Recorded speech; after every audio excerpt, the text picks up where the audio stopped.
On 1395, Adelaide's 5AA, this is Drivin with Dixon.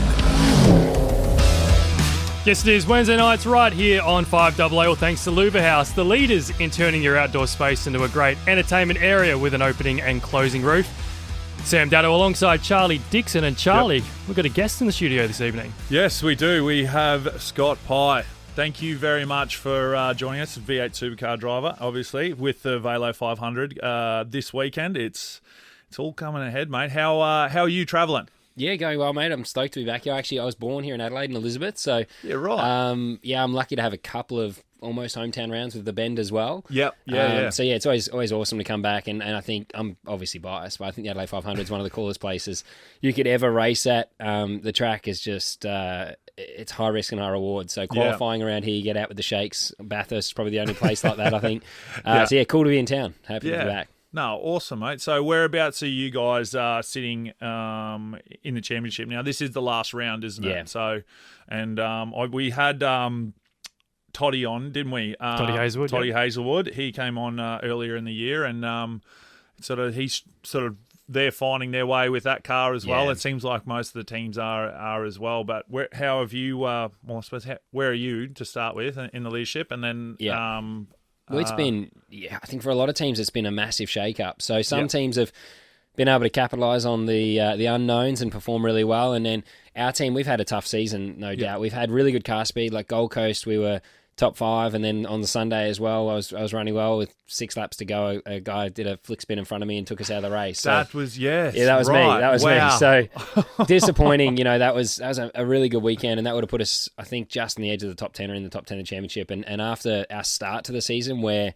we really struggled to find our feet. We had some good qualities in the top 10 shootout and things, and a couple top 5s. Frosty, my teammate, got a win this year, but then we kind of lost our way a bit, and we were battling, which put us back in the championship, and then we started to claw our way back. Bathurst, we had some issues where we had refueling dramas, and Bathurst a 300-point race. So our championship was in the trash almost. So I was gutted with Gold Coast. That would have put us back in a good spot to come here in Adelaide and try and get at least the top 10 in the championship. Yeah. Now we're kind of out of it. So this weekend is just full attack. Last year, we qualified on the front row here. I was second, and it didn't go our way in the race, but hopefully this weekend we have similar speed and we can try and get a win or at least a trophy this weekend. Yeah, well, awesome. Talk us through that, where that flick, like you got out, I thought you got out of the way pretty well. Yeah. Like, that's unbelievable. I kind of wish I didn't in a way. I'm like, because the best way to have a crash is head on, because we've got such big impact there. And I thought maybe it would have taught the guy a lesson if I didn't sacrifice myself in that situation. But instinctively, you want to get out of the way, you just, I come through. So turn 1 and 2 is a really fast section of that track. Exit of 2 into 3 is a blind corner. And our approach into there, I think I was 6 seconds behind him on track. The guy had spun and was stationary. And then as I got there, he decided to do a U-turn in the middle of the track, and I came through unsighted. I don't know how fast we were going. It's still pretty fast there. Would have been well over 150. And as I appeared around the wall, I saw this car side on doing a burnout. Yeah. And instinctively I swerved to miss him. I tried to pick the gap between him and the wall. Unfortunately, as he was spinning around, his rear wheel hit my rear wheel. Yeah. And it flicked the rear of my car in and broke the rear suspension. So it was, the next day I remember I was like, still having flashbacks to that. When you come through a blind corner like that at that speed and you see a guy spinning in the middle of the track, it's pretty scary. But I actually thought initially that maybe he was still completing his spin. Yeah, okay. I was pretty angry when I found out later that he was stationary off race line and then decided without knowing if anyone was coming to do it. But in the moment, I don't know, your fight or flight is you're trying to get back in the race. And so I can understand that. And he was on for a good result as well. Both of us were. So you just, I don't know. We've all made mistakes. Luckily, it wasn't a big shunt because, if I'd hit his driver's door, I think it'd be a very different story right absolutely. now. How do drivers these days apologise or go about that sort of thing? Because you always hear Scafey talk about gentleman Jim Richards, who march in there and apologise. Yeah. Does that sort of gear still happen these days? Or so what happened with you? I went in and saw him. Okay. I wasn't offering the apologies. but no, his belief was he did nothing wrong. Okay. So that was probably more frustrating. And also, he's a younger guy, and I think that you got to sometimes you know, I've made those mistakes. So you realise, okay, you know, you do a flick spin with the driver's door to oncoming traffic on a blind corner. It's not the smartest thing to do. But yeah, I think as well, the category, there's probably something that could have been done there, I think, from the category's perspective, and it wasn't. So I was pretty frustrated with the situation. And but yeah, it is so lucky. Yeah, those things happen fast. We're moving. So very lucky it wasn't a bigger crash. Disappointed for my points, but yeah, we come here to Adelaide now. I think, you know, Velo Adelaide 500. It is my favourite event. It's my last one for the foreseeable future as a full-time driver as well. I go to co-drive next year with Red Bull. Yeah, right. So I'm excited about that, but that means that Adelaide, again, I'm putting more emphasis, my prep into this event to try and, you know, qualify at least as good as we did last year on the front row, and then try and do something special on Saturday and Sunday. Yeah, cool. So as a co-driver, how many races do you go to then? Only Sandown and Bathurst in supercars. Yeah, so I'll look at doing some other driving throughout the season. Yep. Just to keep myself sharp, whether that's GT racing or something like that. Yep. And then, I turn up at Sandown for my first event of the year in supercars, and then Bathurst. But AAA have notorious. You're lucky with AAA. They have plenty of programs if you want to have a double. And also, they do a great job with their co-drivers, just getting them in every test day. And ride days, they're obviously a massive team, plenty of sponsors, so there's always opportunity to get ride days. And as the full-time guy, you normally palm that off to the co-driver. So unfortunately, that's my role next year, I think, is to sit in the seat all day and drive our partners around. But it's a good chance to get some match fitness and also just time in their car. Yeah, awesome. Yeah. Oh, that'll be... That'd be good fun. Then doing all the other stuff with Red Bull as well, I'm sure. Because there's what else? You got the Formula One and all that sort of stuff coming over. Are you going to be doing any of the motorsport festival that's going to be here as well? I would like to, actually. I spoke to Sam Shahin the other day. I was just looking at next year what I can do, and I know that the Shahins and like the band, what they've done there with motorsport here in South Australia. I'd just love to try and work with them and see if there's more I can do here in South Australia. Obviously, I have more time next year. And I also want to try and help the sport. And I think, we're in a bit of a transition phase at the moment as a category where we've got the new generation car, a lot of young drivers coming up. And I think, we could do more there to help build their profiles and try and make motorsport in general just a little bit sexier here in Australia. But also, I'd love to do more stuff here in South Australia and try and help that next gen. Because when I grew up racing here, it was...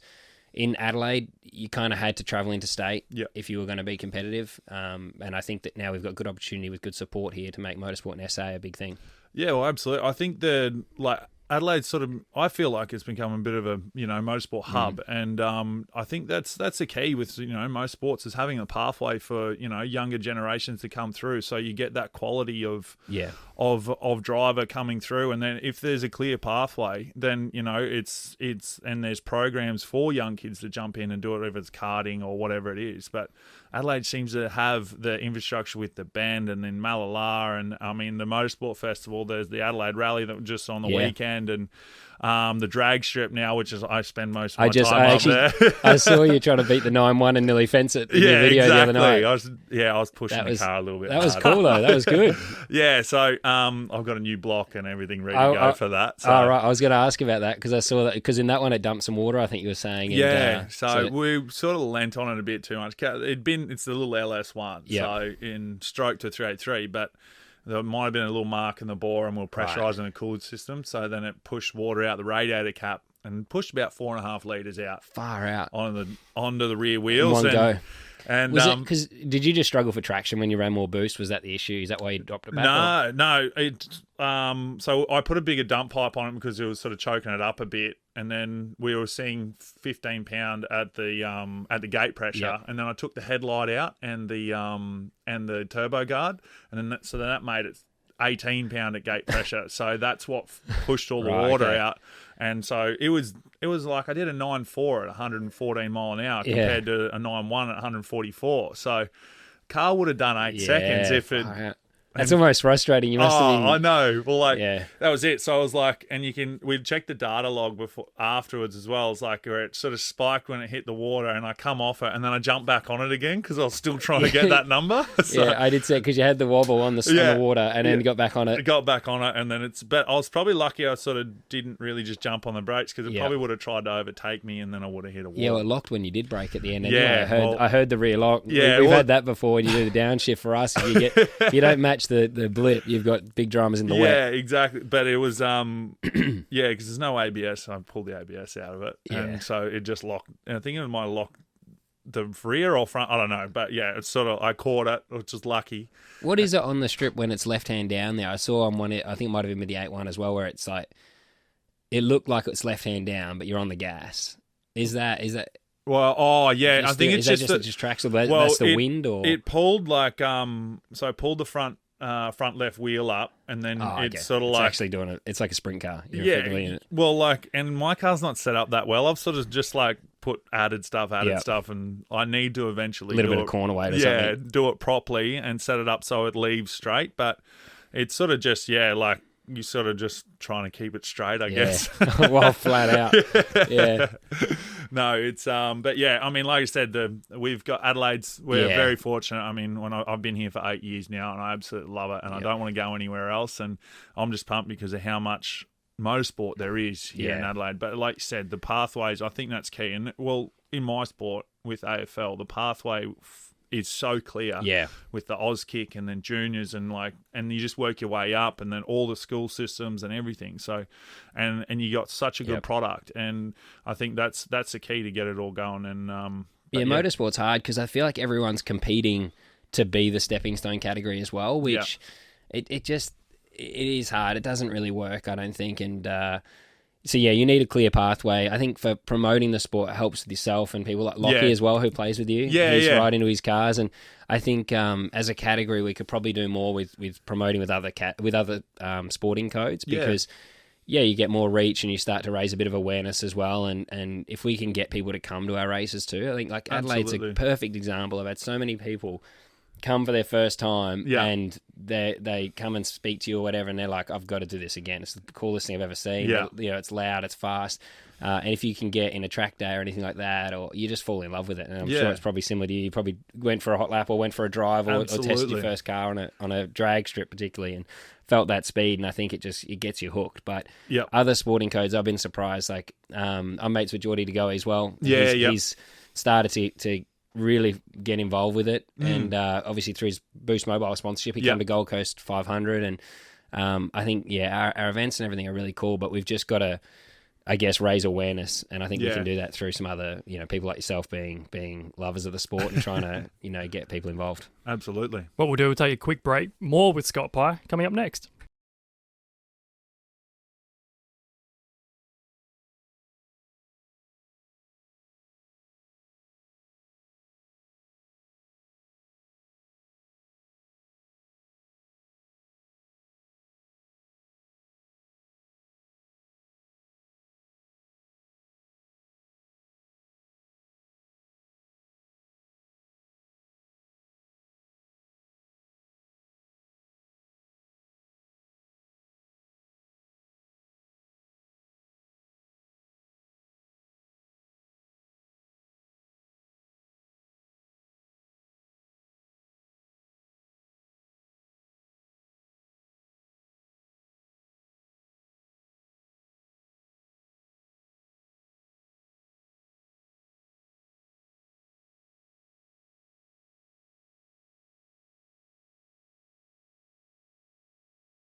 This is Drivin with Dixon on Adelaide's 5AA.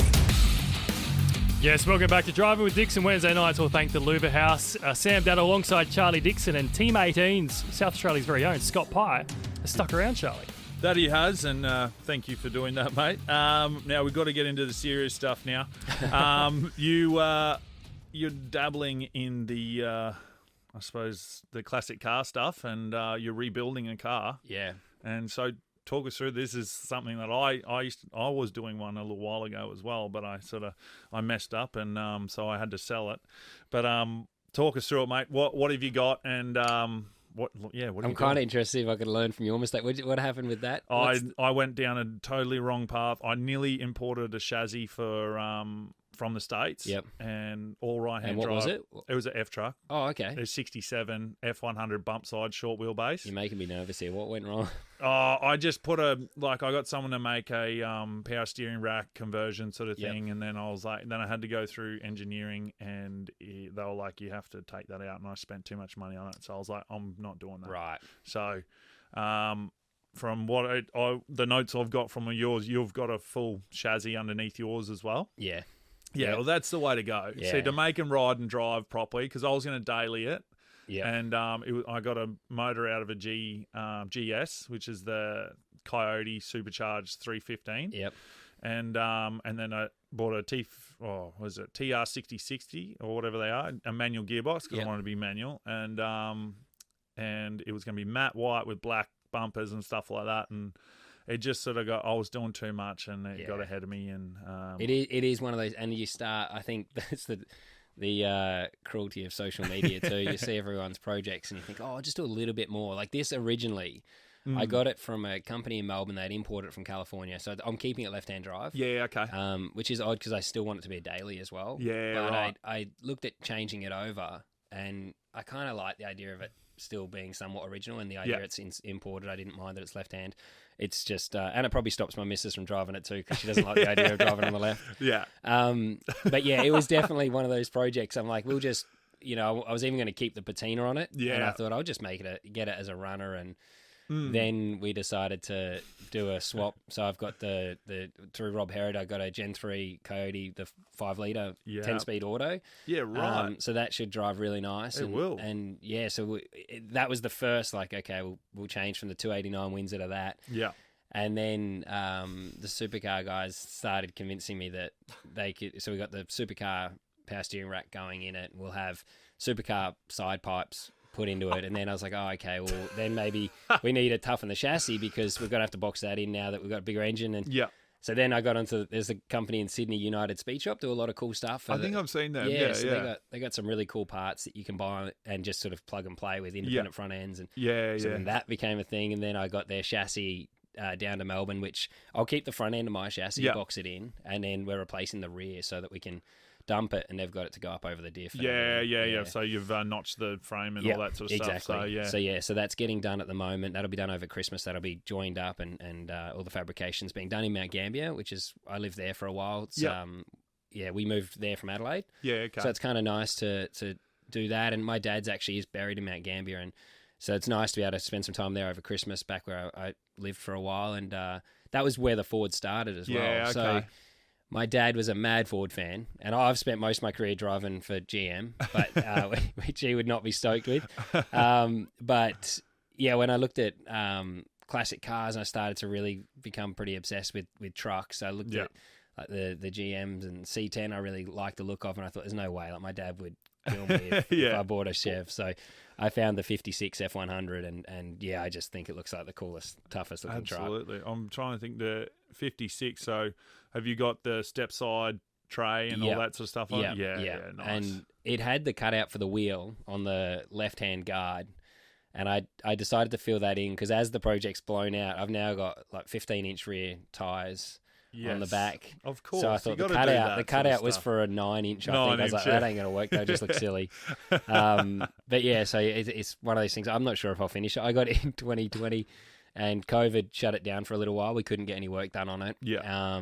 And then now it should hopefully be. My goal is to have it as a driver's parade car in the Bathurst 1000 next year. Yeah, nice. And because I chose the Ford because of my dad, and I mentor kids between 7 and 17 that have lost a parent or a sibling for a charity called Feel the Magic. Yeah, right. And Feel the Magic is really close to my heart. They do a lot of good work and camps for kids trying to teach them, grief tools to deal with having lost a parent or a sibling. So I want to try and raise some funds and use that truck just because of the story of me with the truck, why I chose the Ford. And I might just need to get another driver to do the parade in it because I might not be able to with GM, but I'm not fussed who's in it as long as we can try and get it in the parade, maybe raise some money for the charity and get it to do a lap around there with a fan driving it, maybe auction it off or something for them to drive it. But it'd be cool for me to see that truck do a lap of Bathurst. I did it once with my dad actually with a race trailer on the back. Yeah.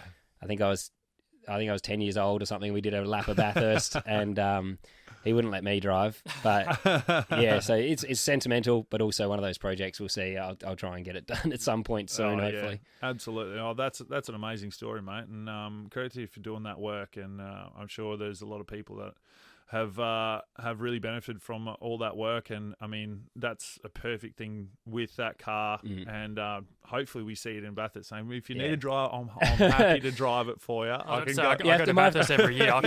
You might have to win the auction. Exactly. Well, how's the body on it? Does it need full restoration or is it? It's actually not too bad. It's pretty solid. The rear guards we obviously had to widen because I didn't want to tub it too much. So I've gone 75mm wider on the rear guards, which all that fab work's done, and it's getting acid dip next week. So I'll find out. That'll take it right back and see how much bog's been put in it. But I think it looks pretty good and it's straight. There's not any dents or anything like that.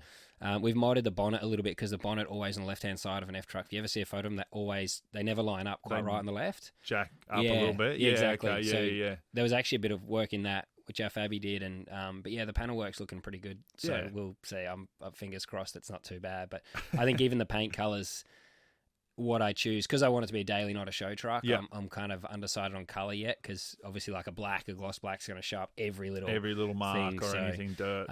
I kind of like the idea of satin black maybe. I looked at the satin white as well. I saw one of those online and thought that looked pretty cool with the black grill and everything. We'll see. Well, that's it. I mean, I'm keen to look to see how it turns out, mate. What shop is it at in Mount Gambier? It's with a guy called James White. So he actually builds all of the Erebus chassis. So it started originally at Erebus Motorsport. They were going to build it. And then because my partner, she's the managing director there. So she, and they were looking at during COVID, they switched into actually restos. They started a shop called Erebus Garage. And since then they closed that down. So we moved it from there and to the fabricator's place in Mount Gambier. So he was always doing the build. And he's done a bunch of resto mods and things. So he was quite passionate to keep it going after they closed Erebus Garage. So we drove it over to Mount Gambier. It's in his shop there, and it'll go on his jig, which is what he builds the supercars on. Yeah. So it should all be done pretty well. It should be done pretty well. It should be done, very nice. Absolutely. Yeah. Oh, that's amazing. I think most people I talk to about why they've chosen a particular car, there's like a reason behind it or a love for... Whether it was, Mad Mike with his rotaries and Mazdas. Exactly. I'm watching at the moment, he's got one of his old Mazdas that he had when he was like 20 or something that he's now rebuilding. He's bought back and it was on Marketplace for $6,000 or something. Yeah, right. There's always cool stories. That's what I like about it. I think that's what's got me into it so much. I love storytelling and there's just always a good story that goes with the car normally. Absolutely. With my F trucks, I bought 3 of them. So for $5,000. No, 4.5. I bought 3, 72 72s and 167. And there was one goodish one. There was 2 that drove, and then one that was the main one that was actually pretty good. Yeah. And then I sold the red one. It had a 302 and a C6 or something in it. And so I just sort of like washed that down, got it running, and then sort of sold that and made money back on that. On all of them, and then started slowly sort of pulling them apart, doing the same thing and going like, I might just buzz it back and just clear it and then a patina, and then it's like, I may as well just do it. And then the next minute the cab's in like getting blasted and the whole chassis getting blasted, and then epitech and all this sort of stuff. It's just never ending, like how far you can go with the restoration. But like you said, because you've been doing it since 2020 now, and because looking at Instagram, everything changes, so you're like, maybe I can do this. I know. You see a new shop like Fat Fender Garage in America, I'm just like, every time they release a new part, I'm like, no, just don't do it. I had to unfollow all those guys while I was doing it because I would have spent way too much money. It's tough. Yeah, I think even suspension, some people like airbag them and stuff, but I've gone with Petters have done a good suspension and brake package. It's just to drive. I think for me, like driving a race car as well, I'm not, even though like now I'm looking at turbos as well, I'm not sure if I'll do that, but I'm not that crazy about something goes fast. So look cool, be practical, drive and handle. And driving and handling is